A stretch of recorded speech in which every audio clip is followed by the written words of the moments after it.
All right, welcome back, Life Science. Today I'm going to cover section 1.3, Exploring Life. And this is going to lead us into our lab later on this week dealing with microscopes. So the learning objectives for today are how did microscopes change our ideas about living things? And then the different types of microscopes, because there are. We have light microscopes, electron microscopes, and we'll do a nice little comparison between the three. So first off, a little history about microscopes. Because of microscopes, we discovered cells. So cells are really, really small. You can't see them with the eye. In fact, there's only one cell that you can see with the naked eye, and that's like the human egg cell, and it's like literally just like a little speck. That's the largest single cell that you can see. So when microscopes were invented, people started to look at everything underneath microscopes, and they started to notice that all of these living things that they were looking at, the backs of leaves, animal tissue, they were all made of these tiny little cellular compartments, these tiny little boxes or cells, basically. So Robert Hooke, he's credited with coining the term cells. He looked at it, he sketched it. This is actually, he drew what he saw because they didn't have pictures back then. And he noticed that these tiny little compartments, well, they kind of look like cells. So he said, I'm going to call them cells. So he looked at dead cork cells, and because of Robert Hooke, now we call cells cells. Now, microscopes, don't confuse them with telescopes. Okay, I know that's a common mistake, but microscopes make objects appear bigger. Telescopes are instruments that you would use to see far away objects. So microscopes, we enlarge the image. Okay, so around the same period that Robert Hooke looked at dead cork cells and coined the term cells, another gentleman by the name of Anton von Leeuwenhoek was looking at pond water. And like I said, these guys were looking at everything underneath the microscope. They wanted to see, what did it look like? What's this? What does this look like? And they looked at paper, and they looked at everything underneath the microscope. So he took some pond water and noticed that there were living things swimming around in the pond water that no one had ever seen before. And he called them like animalcules or some kind of weird terminology. It was like animal and molecule kind of like meshed together. But Robert Hooke, responsible for the word cells, and Anton von Leeuwenhoek, first due to actually look at a living thing swimming around underneath a microscope. Okay, now there are two big types of microscopes, but one of them has two more microscopes underneath, if that makes any sense. So the first one I want to talk about are the light microscopes, and these are the ones that you're going to see in class this week. So what is a light microscope?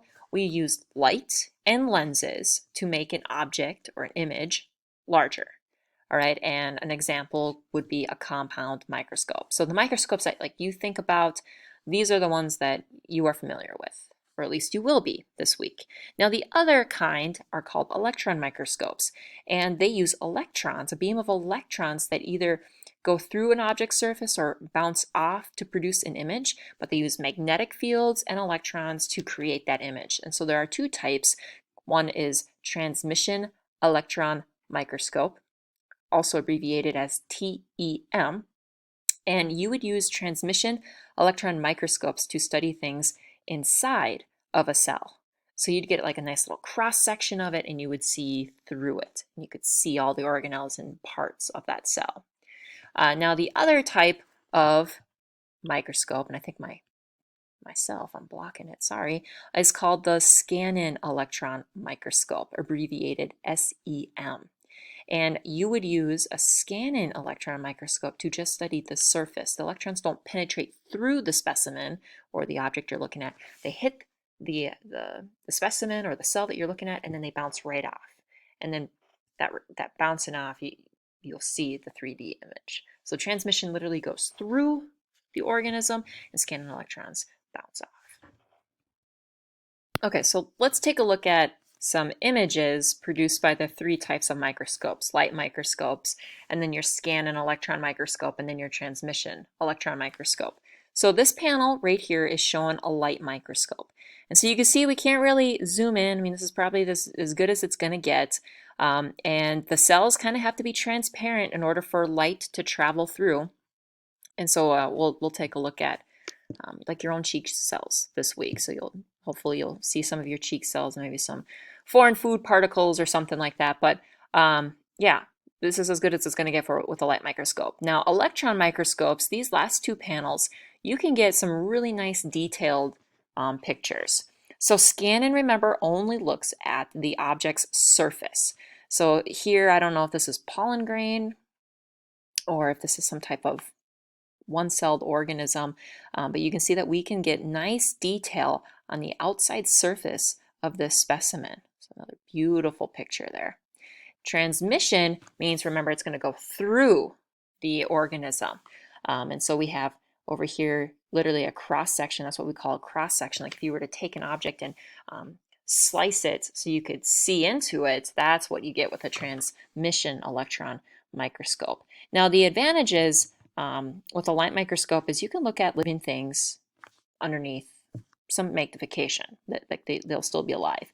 But with electron microscopes, they're going to die because it occurs inside a vacuum. So that's the downside to using electron microscopes, is that the specimen will most likely be dead.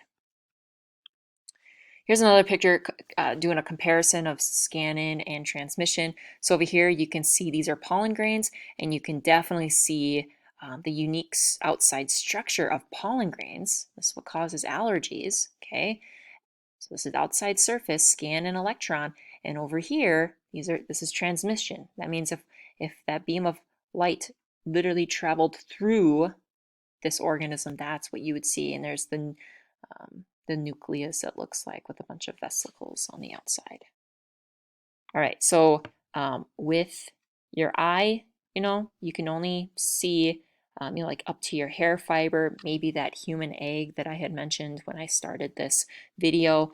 With the light microscope, it takes it a step further. You can see hair, blood cell, some of the larger bacteria, not all of them. But with electron microscopes, you can really start to see organisms that are super, super small.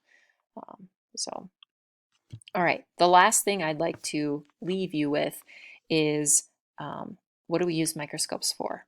So a lot of times we use microscopes in the field of healthcare. We can use microscopes during surgery to kind of really magnify that image so, the doctors can maneuver inside of someone to repair whatever needs to be repaired. We use microscopes to analyze samples to figure out if there's something in the blood that's making the person sick, or whatever they need to look at. Other uses, forensic science, again, like CSI and CIS, examining fossils up close, looking for any damage there or any clues as to, the organism's previous life. And then finally, some industrial uses as well. So microscopes are used in a lot of different fields. All right, so that does it for section 1.3. Tomorrow we'll do a microscope demonstration, walk you through the parts of the microscope, and then I think Wednesday we'll really get the microscopes out and start to look at things.